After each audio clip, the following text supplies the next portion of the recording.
NDTV Marathi. या कार्यक्रमात या मंचावर मुख्यमंत्र्यांचं स्वागत करावं असं मी जितेंद्र सरांना विनंती करते.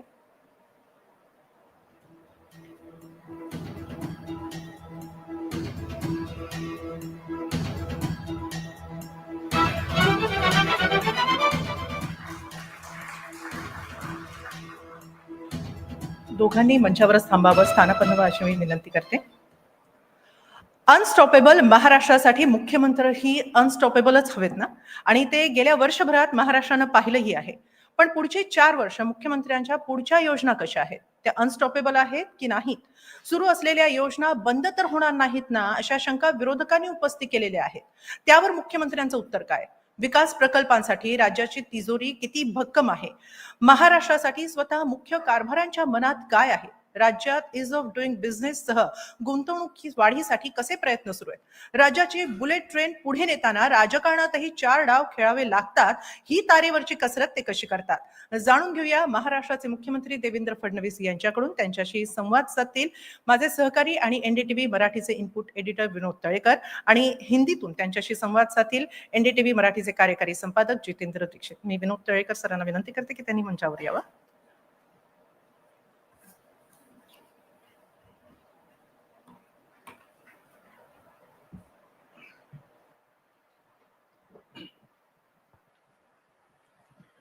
हिमालयनी इतकी विस्तृत माहिती दिल्यानंतर मी काही फॉर्मल असे काही वेगळी ओळख करून द्यायची गरज नाही. पण हे खरं आहे की गेल्या 10-12 वर्षात महाराष्ट्राचा विकास वेगाने होतोय. आणि आपण जेव्हा NDTV मराठी मंचचा उल्लेख करतो आणि अनस्टॉपेबल महाराष्ट्राचं जेव्हा म्हणतो, तर अनस्टॉपेबल महाराष्ट्र असं म्हटल्यानंतर वेगानं विकसित होणारा महाराष्ट्र आपल्या डोळ्यासमोर येतो. मग ते राजकारण असेल, समाजकारण असेल, अर्थकारण असेल किंवा मग पायाभूत सुविधा असतील.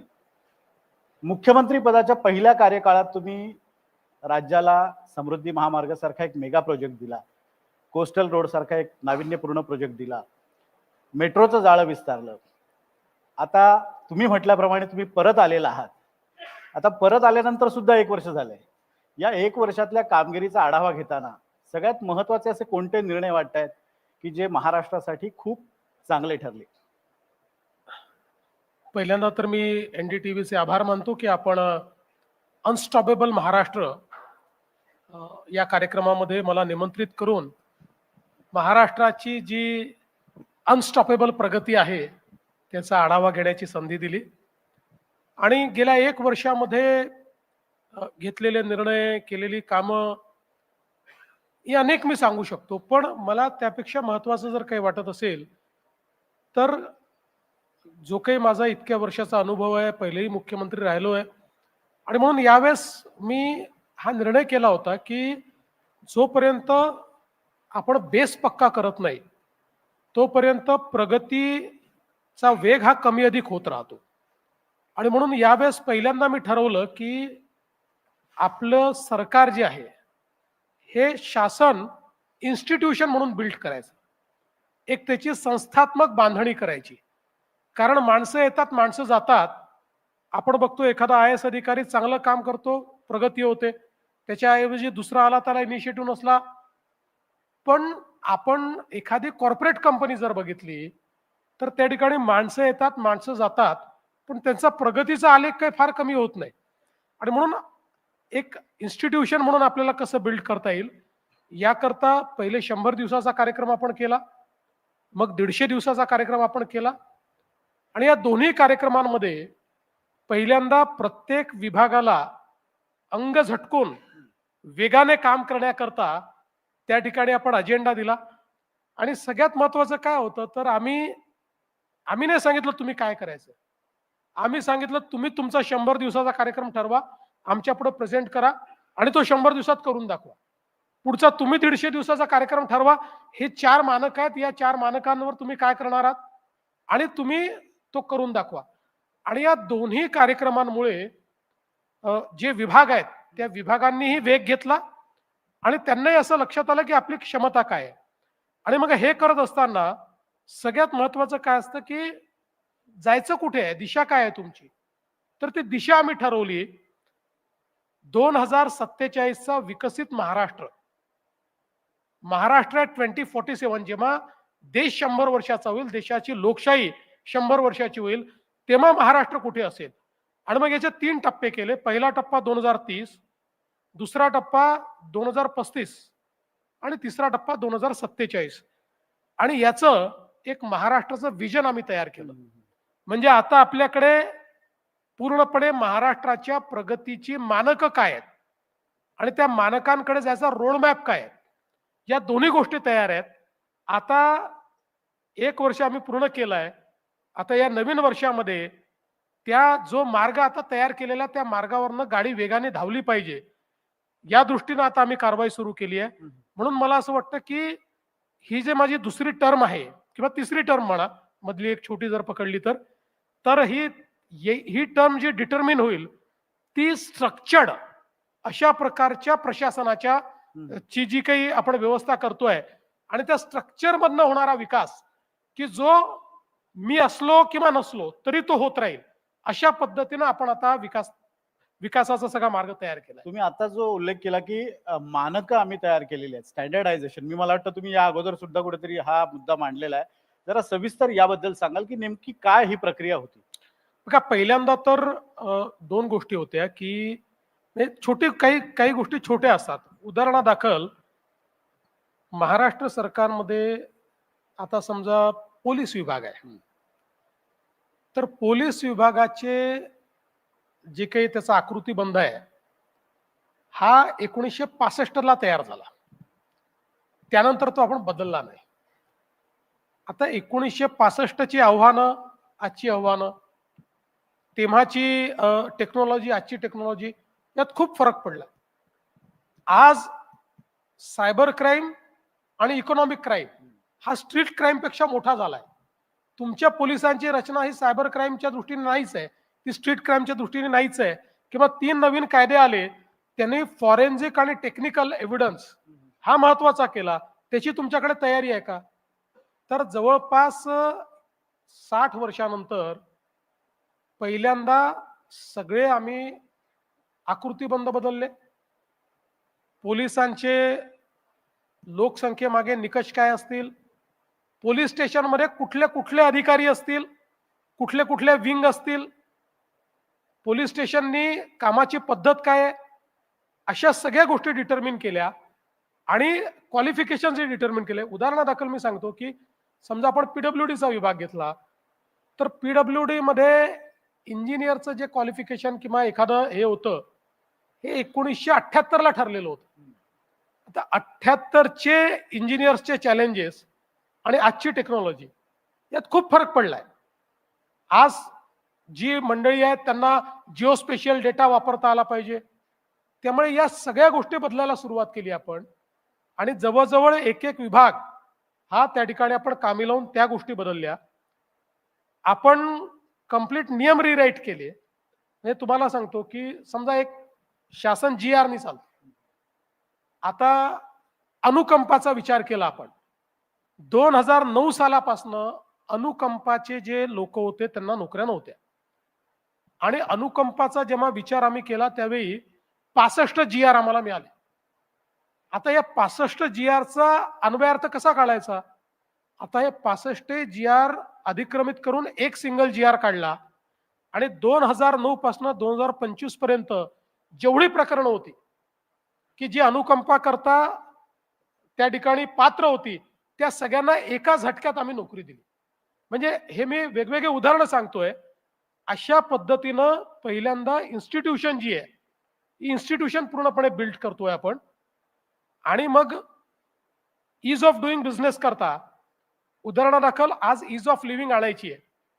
आपण बघा, आपण सर्व्हिसेस देतो, सरकार सर्व्हिस देणार आहे, हे सर्टिफिकेट पाहिजे, ते पाहिजे, 7/12 पाहिजे.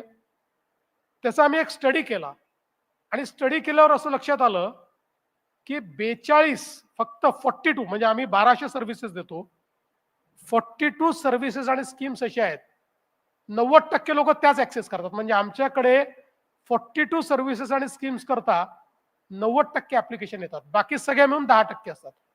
मग आम्ही निर्णय केला की जर या 42 स्कीम्स आणि 42 सर्व्हिसेस या जर आम्ही वेगवान केल्या, याच्यातली ब्युरोक्रेसी कमी केली आणि या ऑनलाईन केल्या तर 90% लोकांचा सॅटिस्फॅक्शन रेट हा हाय जाईल. आणि ते आता आम्ही केलं. आणि आता 26 जानेवारीला ते आम्ही लॉन्च करू. ते लॉन्च केल्यानंतर लोकांना एकदम फरक दिसेल की अरे आम्ही कास्ट सर्टिफिकेट करता जायचो, पटकन मिळायला लागलाय. आम्ही 7/12 करता जायचो, ते ऑनलाईनच मिळतोय.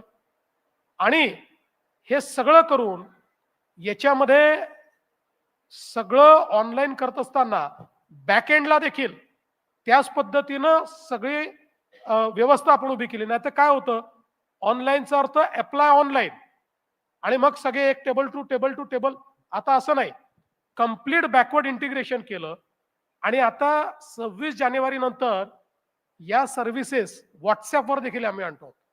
म्हणजे तुम्ही व्हॉट्सअपवरच अप्लाय करू शकाल. पेमेंट गेटवे पण व्हॉट्सअपवर आहे, त्याच्यातच तुम्ही पैसे भरायचे असतील तर भरू शकाल आणि त्याच्यावरच तुम्ही प्राप्त देखील करू शकाल. तर अशा पद्धतीनं इज ऑफ लिव्हिंगच्या गोष्टी आम्ही केल्या. दुसरं, कार्यपद्धती याच्यामध्ये बदल केले. आणि हे सगळं करताना केवळ कन्सल्टंटच्या भरोश्यावर नाही केलं. जसं महसूल विभागातलं आपल्याला गोष्टी बदलायच्या आहेत, तर 6 वेगवेगळे जे आमचे विभागीय आयुक्त आहेत यांच्या अंडर कलेक्टरची टीम तयार केली. मी त्यांना सांगितलं कुठल्याही कन्सल्टंट पेक्षा जास्त अनुभव तुम्हाला आहे, फील्डवर तुम्ही काम करता. कन्सल्टंट जे आहेत ते चांगलं काम करतात, पण ते तुम्ही जे करता ते आर्टिक्युलेट करतात. आणि म्हणून तुम्ही आता या ठिकाणी काम करा. प्रत्येकाने काम करून फाईल ज्या असतात आपल्या, कुठलाही विषय जो सरकारकडे येतो हा जर 18 ठिकाणी जाणार असेल, 6 ठिकाणीच गेला पाहिजे. अशा दृष्टीनं त्यांनी प्रोसेसेस, ज्याला बिझनेस प्रोसेस रिइंजिनिअरिंग म्हणतात, हे कम्प्लीट शासनाचं बिझनेस प्रोसेस रिइंजिनिअरिंग आम्ही केलं.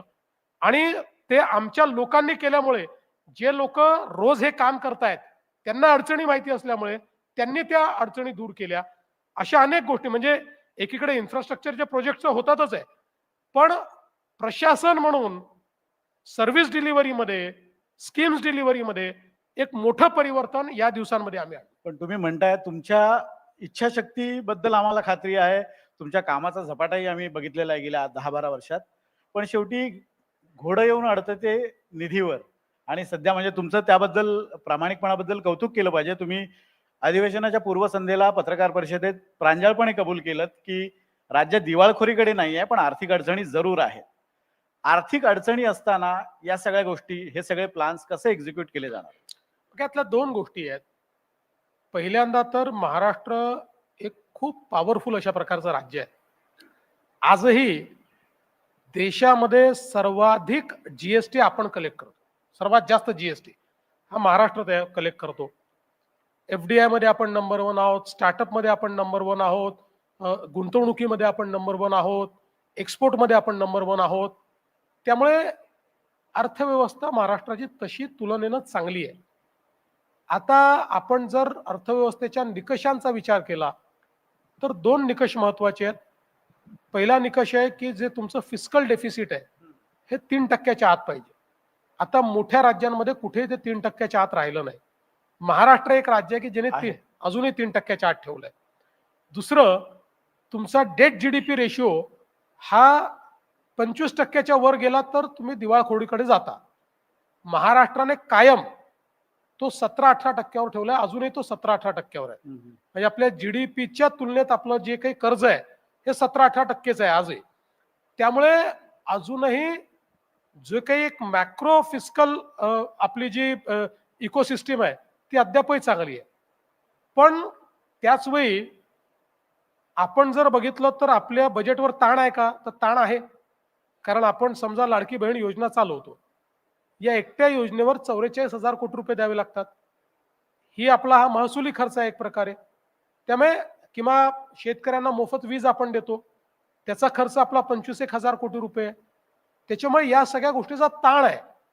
आता अचानक अतिवृष्टी झाली, 30-32,000 कोटी रुपये शेतकऱ्यांना द्यायचे आहेत. आता हा खर्च आपण अँटिसिपेट न केलेला आहे, पण शेवटी तो करावा लागतो. तर याचा ताण आपल्या बजेटवर येतो. त्यामुळे आपली फ्लेक्झिबिलिटी थोडी कमी होते. पण मग याच्यावर उपाय केले आम्ही. काय उपाय केला? पहिल्यांदा मी आमच्या सगळ्या लोकांना बसून सांगितलं की बघा, किती ओढताण असली तरी देखील राज्याचं कॅपिटल एक्सपेंडिचर कमी नाही झालं पाहिजे. आपण जर कॅपिटल एक्सपेंडिचर कमी केलं तर येत्या काळामध्ये आपण डेट ट्रॅपमध्ये जाऊ. आणि म्हणून एक अर्थव्यवस्थेचं जी काही त्याची वाढ आहे, ही वाढ सस्टेन करण्याकरता दरवर्षी कॅपिटल गुंतवणूक किती केली पाहिजे याचं रिव्हर्स वर्किंग करायला लावलं. आणि मग तेवढ्या गुंतवणुकीकरता पैसा कुठनं येईल याचं कॅल्क्युलेशन आम्ही केलं.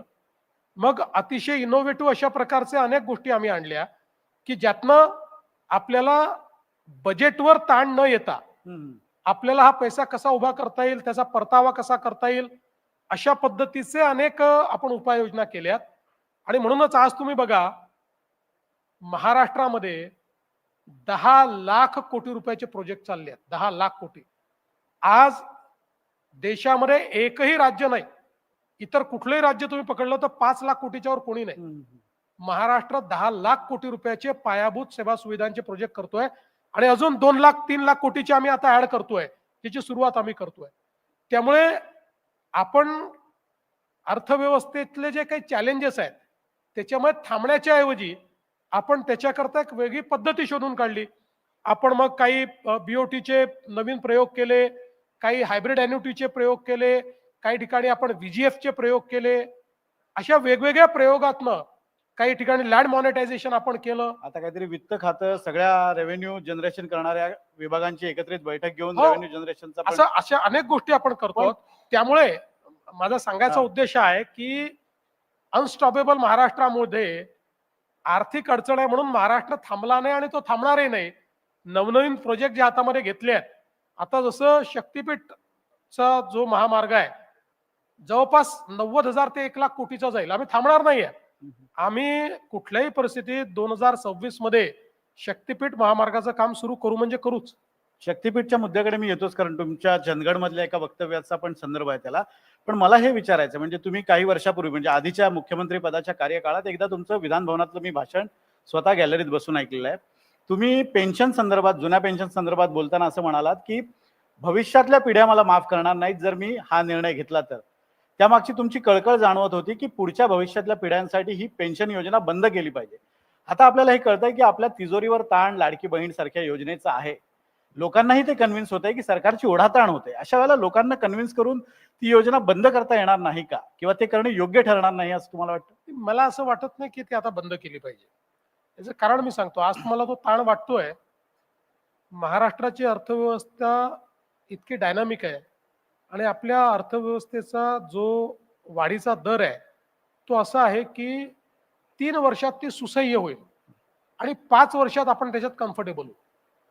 तेवढी आपण स्पेस, जी फिस्कल स्पेस आहे ती निर्माण करू शकू.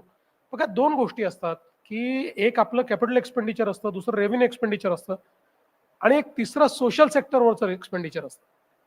आता या प्रत्येक एक्सपेंडिचरचा आपला एक महत्व आहेच. कॅपिटल एक्सपेंडिचरमुळे मोठ्या प्रमाणात रोजगार निर्मिती होते, त्यातनं अर्थव्यवस्थेला चालना मिळते. तसं सोशल सेक्टरवर जेव्हा तुम्ही अशा घटकांना, लक्षित घटकांना ज्यावेळेस मदत करता, त्यावेळी आता 1500 रुपये आमच्या भगिनींना ज्यावेळेस मिळतात त्यावेळी त्या काही घरी नाही ठेवत ते पैसे, किंवा ते काही बँकेत जमा करून ठेवत नाही. इकॉनॉमीमध्ये त्यांची क्रय शक्ती त्यातनं वाढते, त्यातनं इकॉनॉमीला एक प्रकारची चालना मिळते. एक साधं उदाहरण आहे ना, बघा, आता माननीय आपल्या देशाच्या प्रधानमंत्री मोदयांनी जीएसटी कमी केला. आता तुम्हाला आश्चर्य वाटेल, ज्या ज्या गोष्टीवरचा जीएसटी कमी झालेला आहे त्या प्रत्येक गोष्टीवर जीएसटीचा म्हणजे जे काही आम्हाला इन्कम आहे ते वाढलंय. म्हणजे आता 18% 5% ज्याचा जीएसटी आला त्याचं इन्कम तर कमी व्हायला पाहिजे, पण तसं नाही झालं. लोकांनी जास्त वस्तू घेतल्या, आपली अर्थव्यवस्था जास्त वेगाने फिरली आणि त्यामुळे आम्हाला येणारा जीएसटी देखील मोठ्या प्रमाणात आला. आणि म्हणून मला असं वाटतं की या योजना, उदाहरणादाखल तुम्हाला एक सांगतो की आता शेतकऱ्यांचा मी विषय सांगितला. शेतकऱ्यांना जेव्हा मोफत वीज दिली त्यावेळी तो विचार करून मी दिली आणि त्याच्या पाठीमागचं रॅशनल काय आहे, आज आपल्याला त्याचा पैसा आपल्या अंगावर येतोय.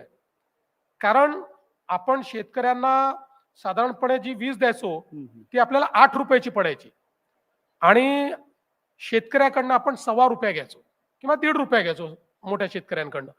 आता 8 रुपये आणि ₹1.5 मधले 6.5 रुपये ही सबसिडी द्यावी लागायची. त्यातली अर्धी सबसिडी उद्योग द्यायचा अर्धी सबसिडी राज्य सरकार द्यायची, उद्योगाचे विजेचे दर वाढायचे आणि राज्याच्या तिजोरीवर भार यायचा. आपण ते ₹1.5 काढून टाकल्याने तो भार वाढला. पण त्याच वेळी आपण सौर कृषी वाहिनीची व्यवस्था केली. आज आपल्याला माहिती आहे सौर पंपामध्ये आपण Guinness book of world record मध्ये आलो परवा. सर्वात जास्त पंप आपण लावले. 2026च्या डिसेंबर पर्यंत आपण आता शेतकऱ्यांकरता वेगळी वीज वितरण कंपनी केली आहे. 16,000 मेगावॅट वीज ही शेतकऱ्यांना आपण सोलरच्या माध्यमातून देणार आहोत. 3 फायदे. पहिला फायदा, शेतकऱ्यांना दिवसा वीज मिळणार जी त्यांची मागणी आहे. रात्री शेतात जावं लागणार नाही, पाहिजे तेव्हा ती वीज त्यांना मिळणार. दुसरा फायदा, पर्यावरणाचा मोठा त्यातनं म्हणजे 16,000 मेगावॅटचा अर्थ असा आहे, 16,000 मेगावॅट कोळशाची जी वीज असते त्या विजेने जे CO2 एमिशन होतं ते मिटिगेट करण्याकरता तुम्हाला 350 कोटी झाडं लागतात. 350 कोटी. तेवढ्या झाडांचं कार्बन डायऑक्साईड हे आपण म्हणजे जे मिटिगेशन क्षमता आहे, सिक्वेस्ट्रेशन आहे, ते आता आपण थेट सोलरमुळे करणार आहोत. हा दुसरा फायदा झाला. तिसरा सगळ्यात मोठा फायदा हा आहे की जी वीज मला 8 रुपयाने घ्यावी लागायची ती आता मला 3 रुपयाने मिळते. 5 रुपये माझे वाचले. म्हणजे हे जे 6.5 रुपयाची सबसिडी द्यायचो मी त्याच्याऐवजी 1.5 रुपयाची सबसिडी आहे किंवा 3 रुपयाची सबसिडी आहे.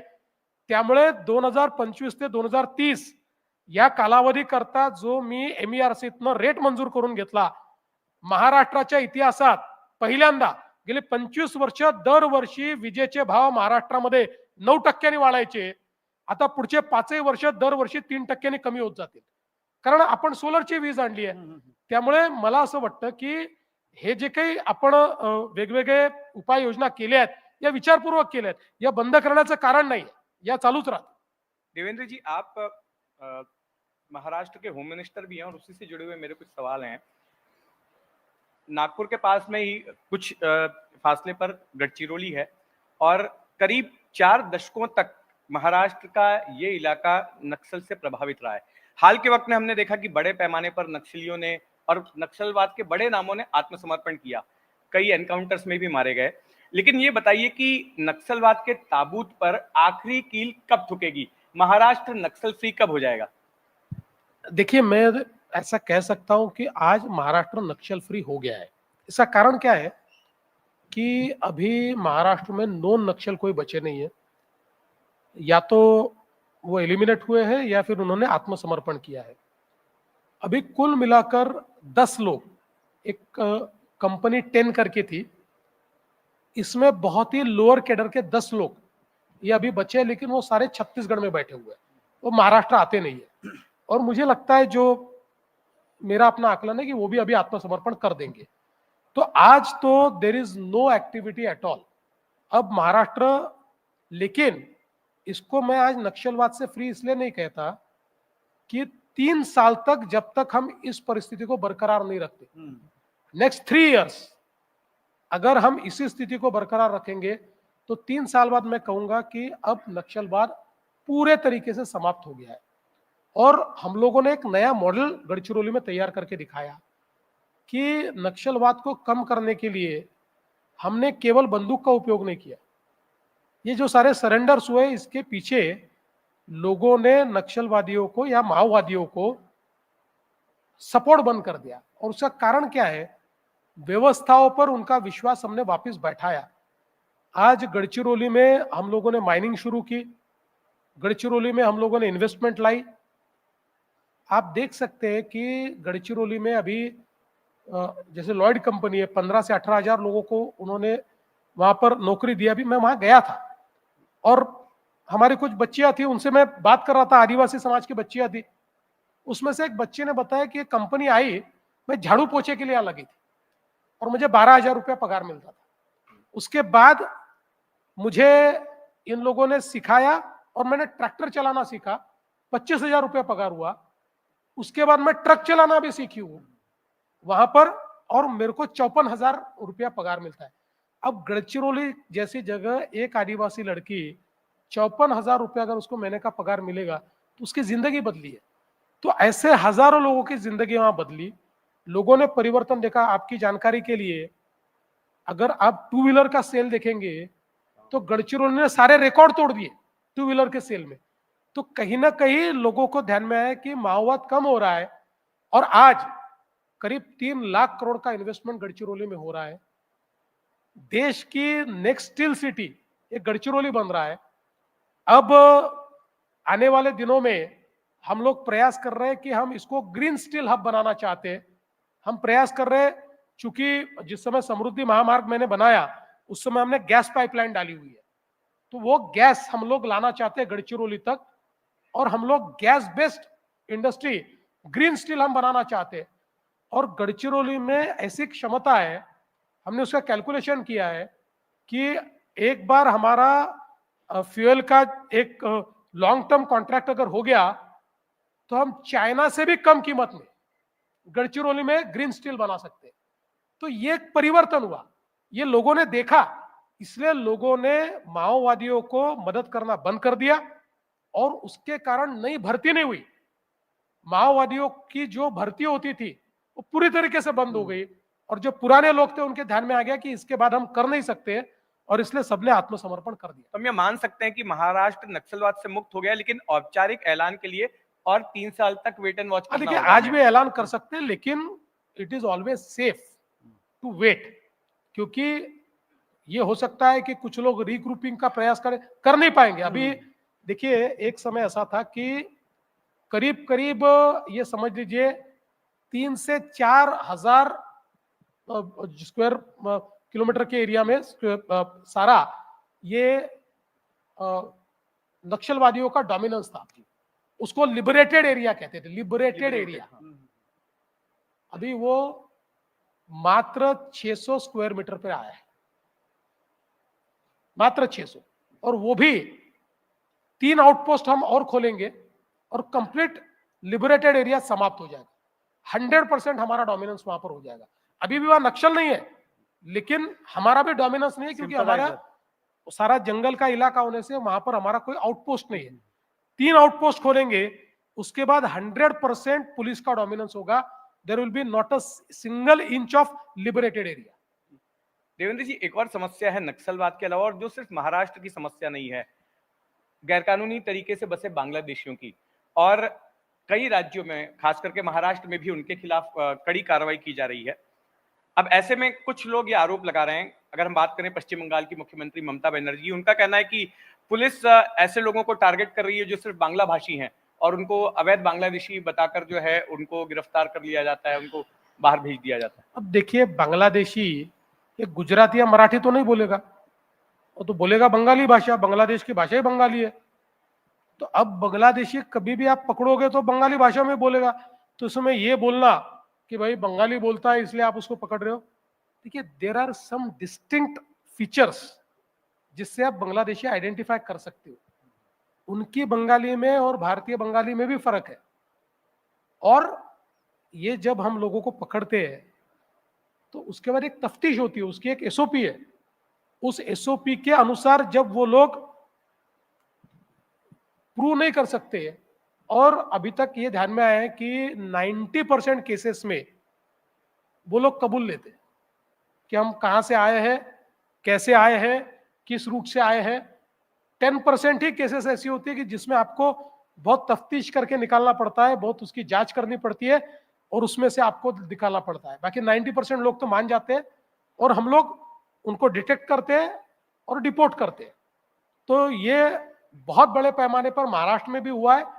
और मुझे लगता है कि देखिए, मैं ममता दीदी का बहुत आदर करता हूं, लेकिन अपनी वोट बैंक की राजनीति के लिए देश की सुरक्षा को खतरे में डालना, ये मैं ऐसा मानता हूं कि किसी भी नेता को शोभा नहीं देता, और ममता दीदी जैसे सीनियर नेता को तो शोभा देता ही नहीं है।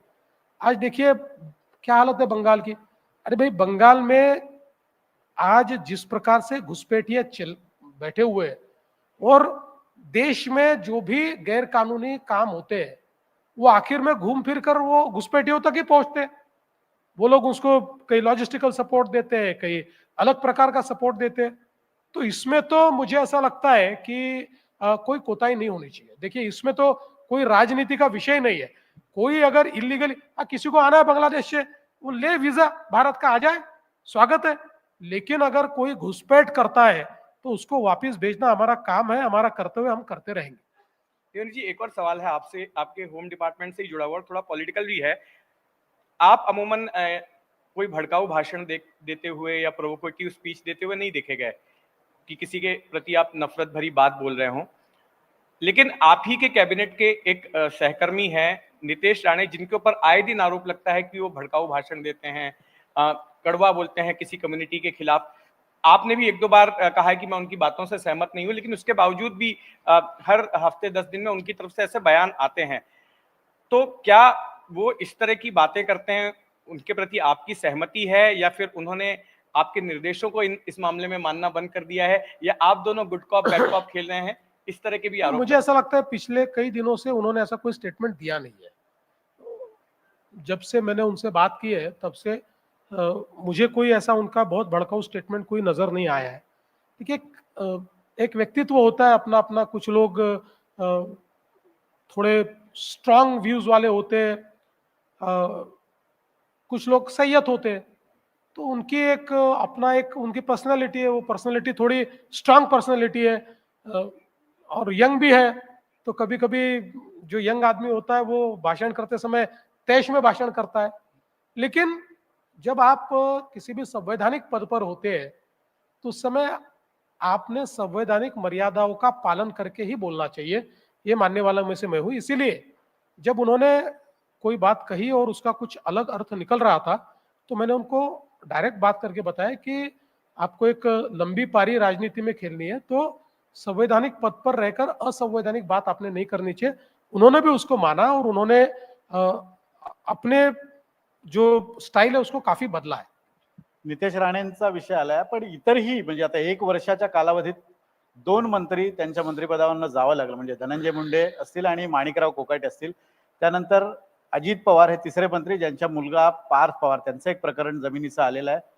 या सगळ्या वादानंतर आणि शिंदे गटाचे काही असे नेते आहेत, म्हणजे संजय शिरसाट, संजय गायकवाड, संतोष बांगर, या सगळ्यामुळे सरकारची प्रतिमा मलिन होते असं वाटत नाही तुम्हाला? आणि आतापर्यंत कसं देवेंद्र फडणवीस हे कडक हेडमास्टर अशा भूमिकेत असतात, पण या लोकांना फडणवीस काही बोलत नाहीत असा एक समज होत चाललाय। याची या सगळ्या समजाबद्दल तुमचं काय म्हणणं आहे? नाही, असं समज होण्याचं काही कारण नाहीये, पण एक गोष्ट मी सांगतो की माझं मत असं आहे की अनेक वेळा हे जे विचित्र प्रकारचे वक्तव्य किंवा काही लोक वेगळ्या पद्धतीने वागतात, यांनी केवळ सरकारची बदनामी होती। याच्यामुळे लोकप्रतिनिधी म्हणून जी इन्स्टिट्यूशन आहे ते इन्स्टिट्यूशनची बदनामी होती। लोकांच्या मनामध्ये लोकप्रतिनिधींच्या संदर्भात जो काही आदर असतो किंवा त्यांच्याबद्दलची भावना असते ती भावना त्याच्यामुळे खाली जाते। तेव्हा मला ही चिंता नाही, सरकार मी सांभाळून घेईन आणि सरकारमध्ये कोणी जर काही चुकीचं करत असेल तर त्याला 100% थांबवण्याची माझी ताकद आहे। आणि आज तर म्हणजे नंबर गेमही असा आहे की कुठली मजबुरी आमची नाही आहे काही थांबवण्याच्या संदर्भात, पण मला असं वाटतं की याच्यामुळे लोकप्रतिनिधींकडे पाहण्याचा लोकांचा दृष्टिकोन हा मात्र कुठेतरी बदलतो।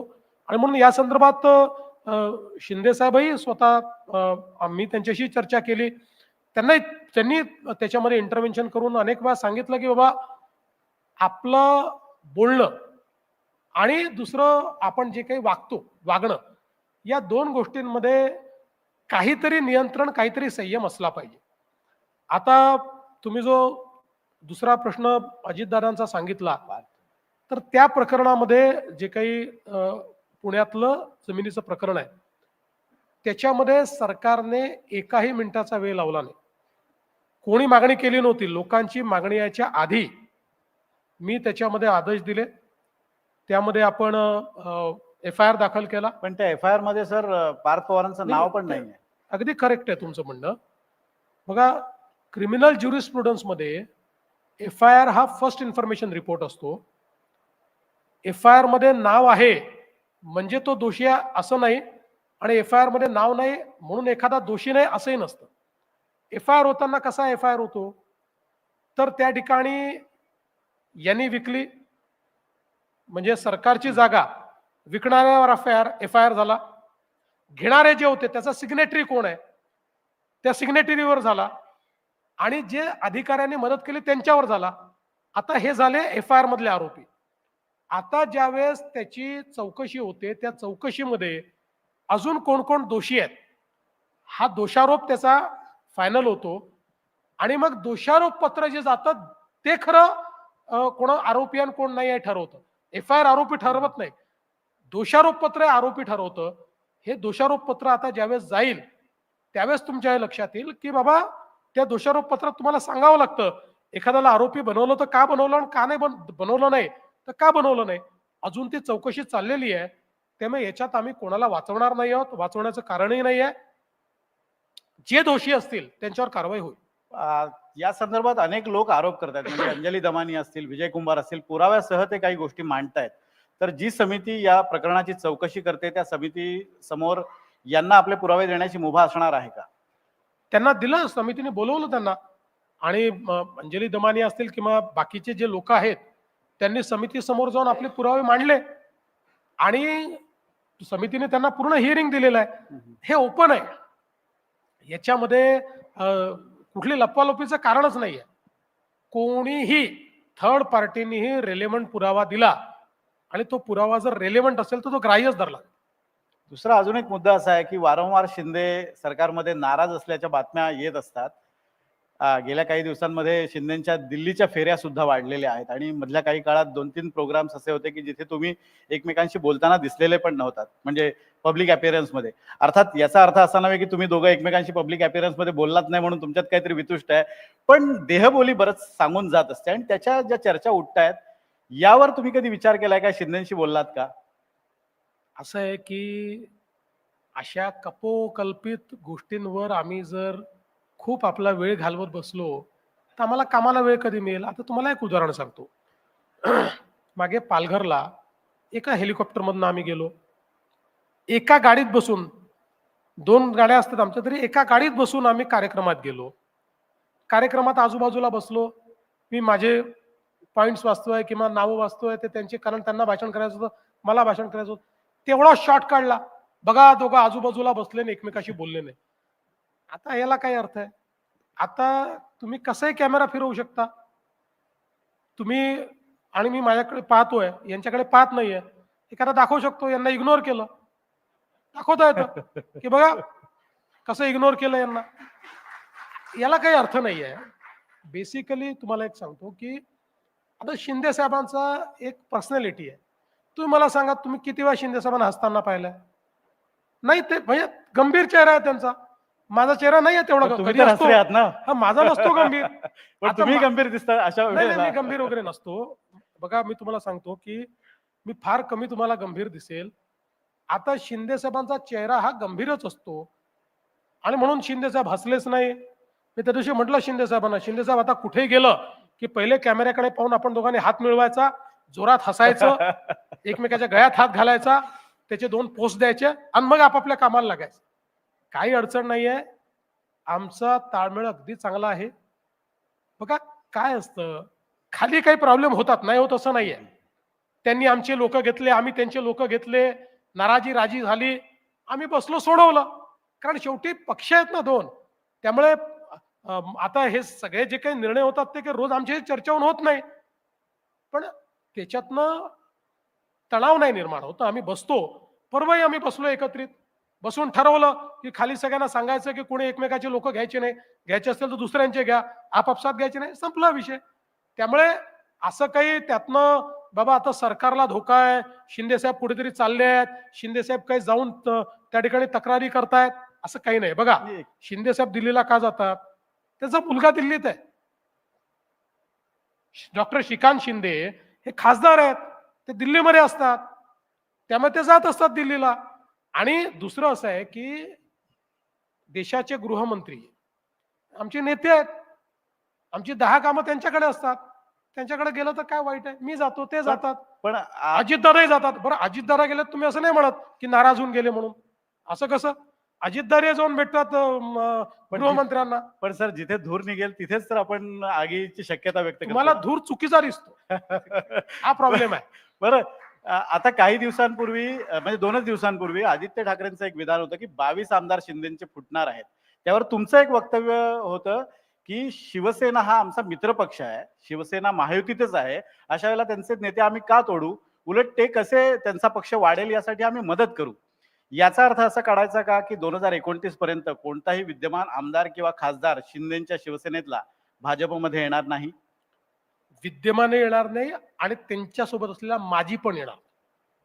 विद्यमान तर सोडाच, त्यांच्या सोबत असलेला माजी आमदार किंवा माजी खासदारही भाजपमध्ये येणार नाही आणि आमचे त्यांच्याकडे जाणार नाही. भाजप 2029 स्वबळावर लढण्याची तयारी करते, अशा वेळेला नाही, हे तुम्हाला कोणी सांगितलं? मला माहितीच नव्हतं हे. अमित शहा स्वतः बोललेत सर. नाही नाही, असं नाही बोलले. अमित शहा असं बिलकुल बोलले नाहीत. आत्मनिर्भर भारत सारखा आत्मनिर्भर भाजपा हा आम्हाला करायचाच आहे.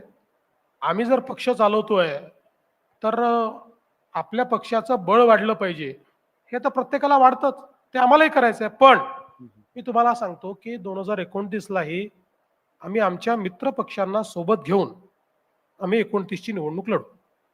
देवेंद्र जी, एकनाथ शिंदे के बारे में बात हो रही है, एक उन्हीं से जुड़ा हुआ सवाल है। आपके सरकार के 1 साल के कार्यकाल में आपने, जब एकनाथ शिंदे जी मुख्यमंत्री थे, तो उनकी ओर से लिए गए कुछ फैसलों पर रोक लगा दी, कुछ पर इंक्वायरी लगा दी, कुछ पर स्टे लगा दिया।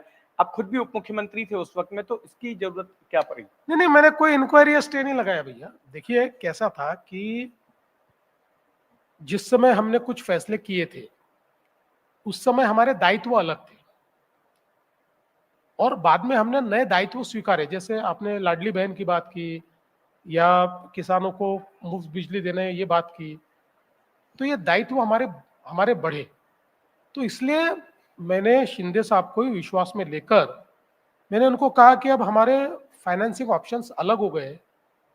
तो उदाहरण के तौर पर मल्टी मॉडल कॉरिडोर जो विरार से अलीबाग तक का कॉरिडोर है, ये करीब 61,000 करोड़ का समझ लीजिए पूरा काम है। अब जब हम लोगों ने इसके बारे में निर्णय किया तो हम लोगों ने तय किया कि हम अपने पैसे से उसको बनाएंगे और बाद में उसको सिक्योरिटाइज करेंगे। लेकिन अब हमारे ऊपर दायित्व बढ़ने के बाद हमने उसका निर्णय ये किया कि भाई ये तो बहुत फिजिबल रोड है, तो इसको तो हम लोग हाइब्रिड एन्युटी पर भी बना सकते हैं, इसको बीओटी पर भी बना सकते हैं, तो हमारे फिजिकल स्पेस में इसको क्यों ले। तो मैंने ये बात जब शिंदे जी को कही, शिंदे जी ने 1 मिनट में मान ली, तो हमने उसको कैंसिल कर दिया।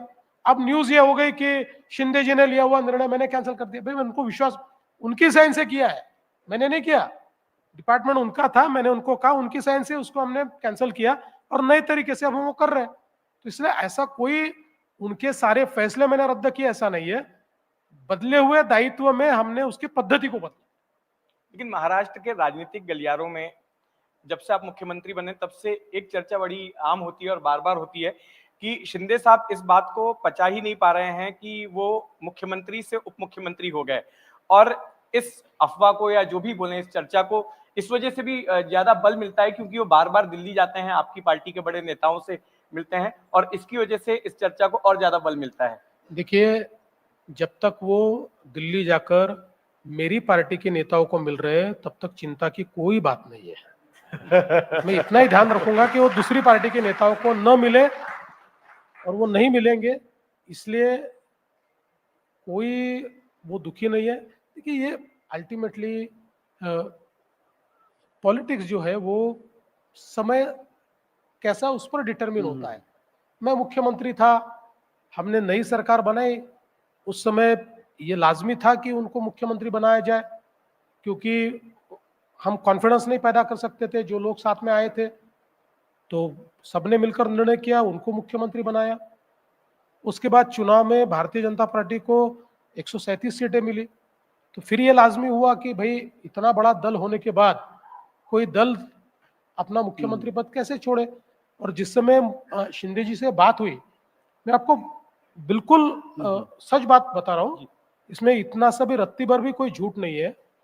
शिंदे जी ने 1 मिनट में, जब हम लोग बैठक में बैठे और अमित भाई थे और ये बात हुई कि भाई अब 137 तो बीजेपी का है, शिंदे जी ने स्वयं उस समय ये कहा कि मैं समझ सकता हूँ कि भाई इतना बड़ा मैंडेट मिलने के बाद भारतीय जनता पार्टी को और उसके कार्यकर्ताओं को ये लगता है कि अपना मुख्यमंत्री बनना चाहिए और इसमें मेरी कोई आपत्ति नहीं है।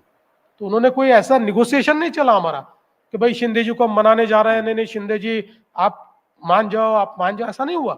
1 मिनट में शिंदे जी ने यह फैसला किया कि भाई ठीक है, बात सही है, बीजेपी का ही मुख्यमंत्री बने। लेकिन अब 1 साल बाद वो बीजेपी को गठबंधन धर्म क्यों याद दिला रहे हैं? अभी हाल ही के नगर पालिका और नगर परिषद के चुनाव हुए तो उसमें काफी कटुता देखने मिली महायुति के कोalition पार्टनर्स में।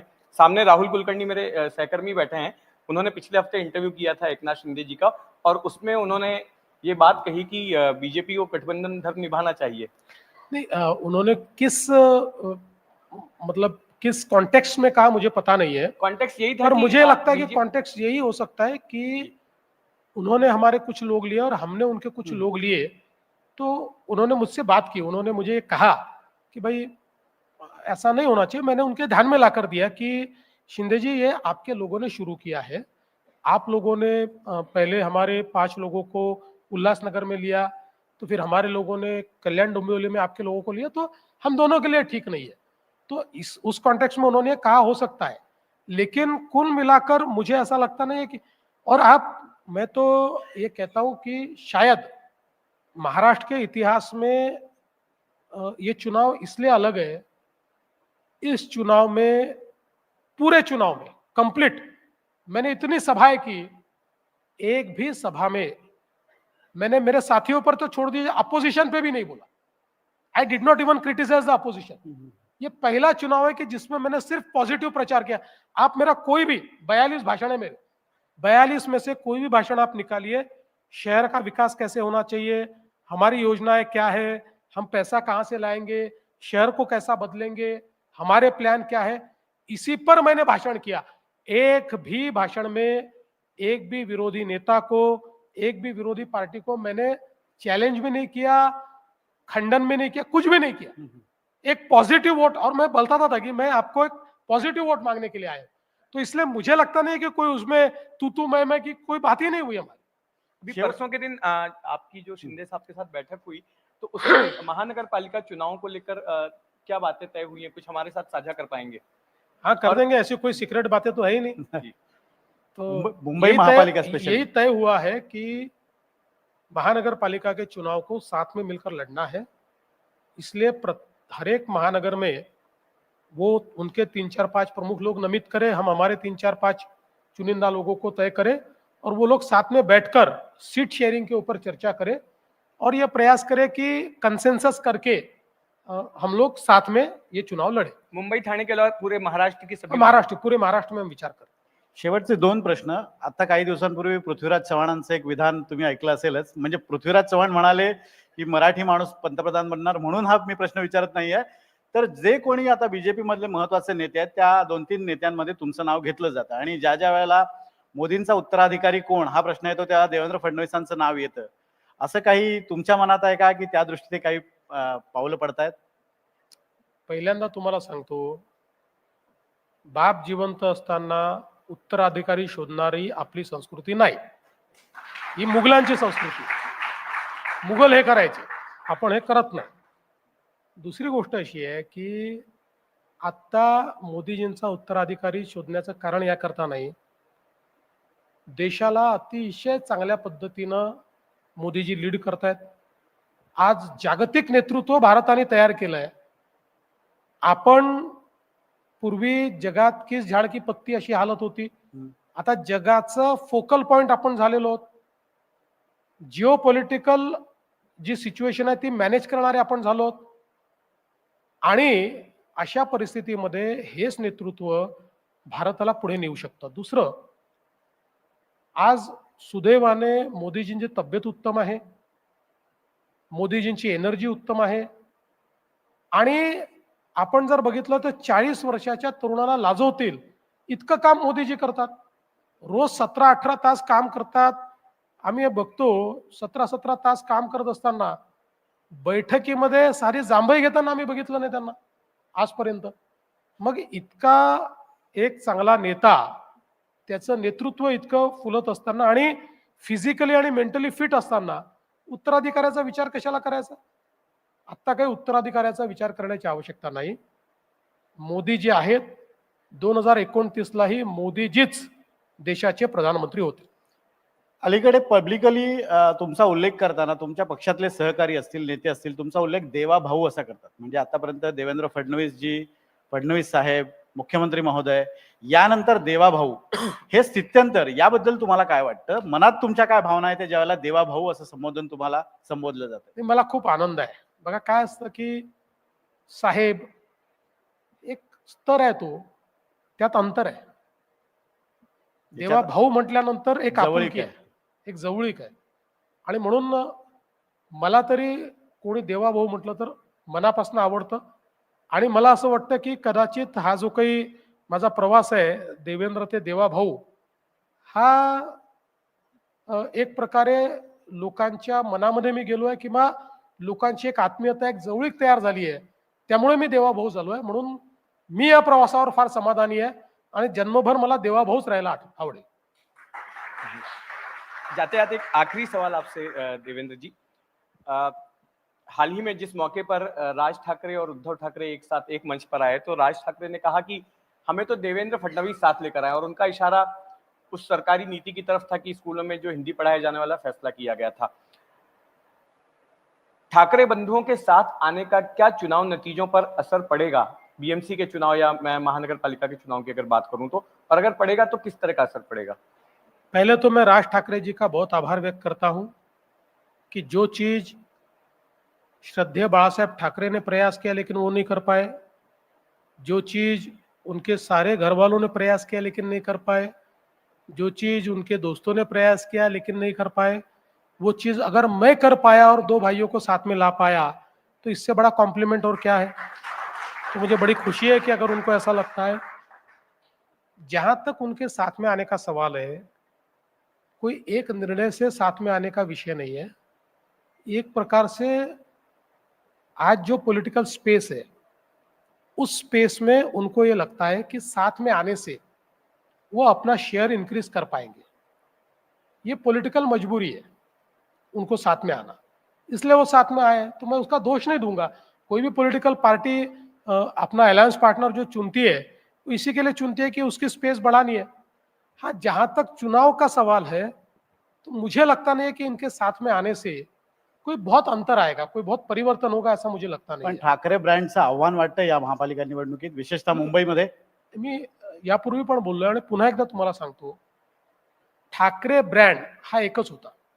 हिंदू हृदय सम्राट शिवसेना प्रमुख बाळासाहेब ठाकरे हा ब्रँड होता, त्याच्यानंतर ब्रँड नाही। तोच ब्रँड राहील। या कोणाजवळ ब्रँड नाहीये, यांना ठाकरे ब्रँड वगैरे म्हणण्याचा अधिकार नाहीये।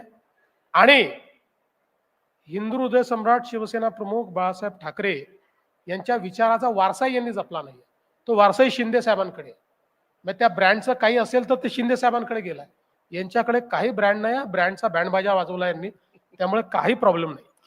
मुख्यमंत्री महोदय, आपण आम्हाला वेळ दिलात आणि सविस्तरपणे चर्चा केलीत, पुढच्या 4 वर्षांचं तुमचं विजन सांगितलं, याबद्दल आपले खूप आभारी आहोत एनडीटीव्ही मराठीच्या मंचच्या वतीने। मी पण आपला आभार मानतो की या सगळ्या गोष्टी ज्या लोकांपर्यंत पोहोचायला पाहिजे ते पोहोचवण्याकरता आपण मला मंच दिला, त्याबद्दल आपले खूप खूप आभार। धन्यवाद सर।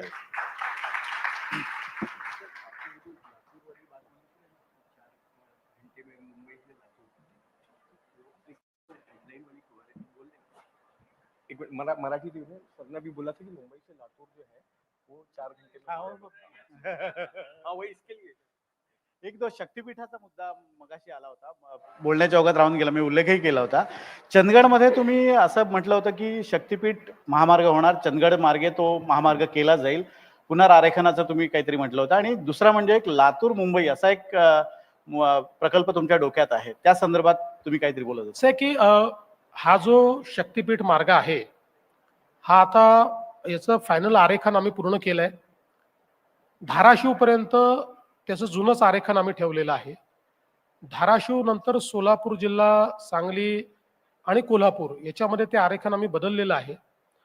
आणि अजून अनटॅप्ड एरिया हा त्याच्यामध्ये आपण घेतलाय, चंदगडी आपण त्याच्यामध्ये घेतलाय। त्यामुळे ज्या एरियाला कनेक्टिव्हिटी काहीच नव्हती, असा सगळा नवा एरिया त्याच्यातनं ओपन अप होणार आहे। आणि मी दाव्याने सांगतो, आज कोणी किती क्रिटिसाइज करू द्या, ज्या दिवशी हा शक्तीपीठ हायवे होईल, मराठवाड्याचं चित्र बदलून जाईल। मराठवाडा आणि सोलापूर जिल्हा आणि सांगलीचे दुष्काळी भाग याचं पूर्ण भविष्य बदलवणारा हा मार्ग असेल. ज्यावेळेस समृद्धी केला त्यावेळेस असंच क्रिटिसाइज केलं होतं लोकांनी. आणि दुसरी आम्ही काय झालं की आता आपण जर महाराष्ट्राचा नकाशा बघितला तर त्या नकाशामध्ये नागपूरहून मुंबईपर्यंत असा समृद्धी आलेला आहे, असा शक्तीपीठ इकडनं खालून गेलाय. आता अजून एक कनेक्टिव्हिटी पाहिजे, कारण ज्या कनेक्टिव्हिटीच्या माध्यमातून आपल्याला म्हणजे ईस्ट वेस्ट नॉर्थ साऊथ सगळं जोडता येईल.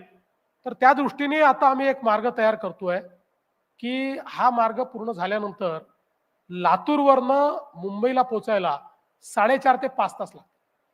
तेवढ्या वेळामध्ये लातूरचा माणूस हा मुंबईला पोहोचू शकेल अशा प्रकारचं याचं आम्ही पूर्ण त्या मार्गाचं आरेखन केलेलं आहे. असे अनेक मार्ग आता जे आहेत ते सगळे आम्ही अलाइनमेंट कंप्लीट केलेले आहेत. या वर्षातच या संदर्भातले सगळे निर्णय करून त्याची कामं चालू करायची आमचा प्रयत्न असेल. धन्यवाद सर. थँक्यू.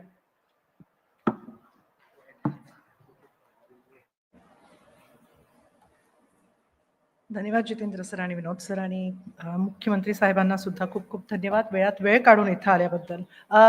एक विनंती, थोडा वेळ मंचावर थांबा, फोटो करायचा आहे सर.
मान्यवरांचे खूप खूप धन्यवाद.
कार्यक्रमात आपण पुढे जाणार आहोत. आणखीन काही पाहुणे येणार आहेत आणि त्यांच्याबरोबर आपल्याला पुढे चर्चा चालू ठेवायची आहे. त्यामुळे सर्व उपस्थितांना विनंती की त्यांनी स्थानापन्न व्हावं. अगदी काही क्षणात आपण पुढचं सेशन सुरू करणार आहोत.